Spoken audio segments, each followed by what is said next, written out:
Hello and welcome to the November 2024 edition of SPS Global Insights Report, intended to inform you of critical incidents around the world relating to kidnap, ransom, extortion and piracy. We begin in Sudan. Sudan's kidnapping, ransom and extortion risk is critical amid the ongoing civil war between the Sudanese armed forces and the Rapid Support Forces, leading to widespread violence and instability.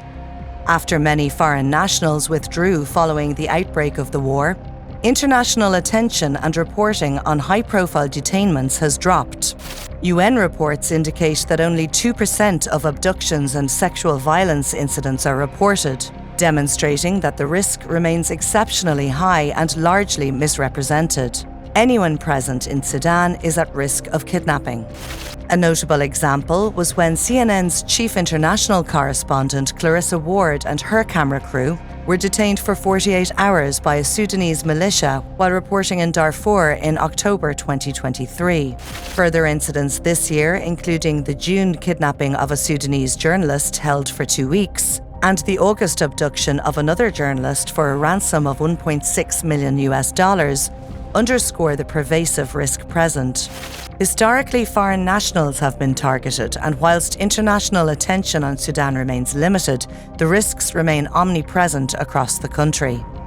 Staying in the region, Ethiopia has witnessed a surge in its kidnapping landscape amid ongoing instability between the Oromo Liberation Army and the government. In July, 167 people were kidnapped from public buses travelling out of Addis Ababa through Oromia, marking a significant surge in civilian abductions.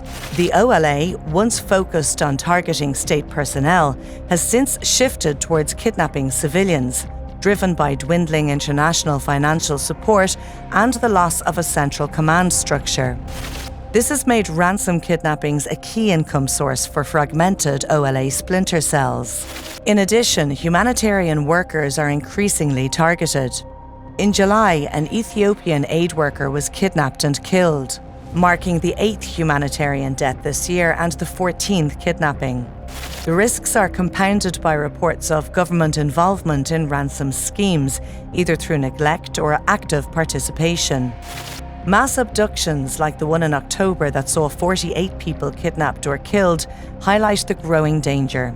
The situation is expected to worsen as kidnapping spread beyond political targets to include almost anyone travelling outside Addis Ababa.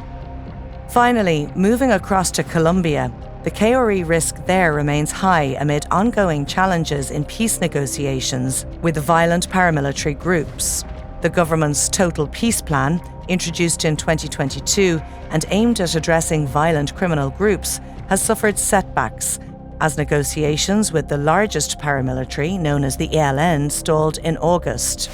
As a result, kidnapping and extortion activities, particularly by the ELN and ex-FARC dissidents, have surged in recent months.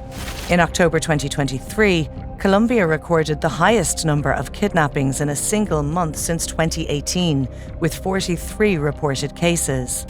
Kidnapping victims in 2024 have already exceeded 170, with many targeted by criminal groups in areas like the Pacific and Caribbean coastlines, the Panamanian border, and jungle regions near Venezuela. A notable incident in August involved 66 soldiers being held hostage for 3 days, signalling the continued challenge to government control following the stalling of peace processes. Despite the government's effort, paramilitary activities and KRE risks are therefore expected to persist. We hope our SPS Global Insights report has been of value and urge you to read the full report for a comprehensive overview of the SPS Kidnapping, Piracy and Ransom Bulletin. Stay tuned for next month's edition.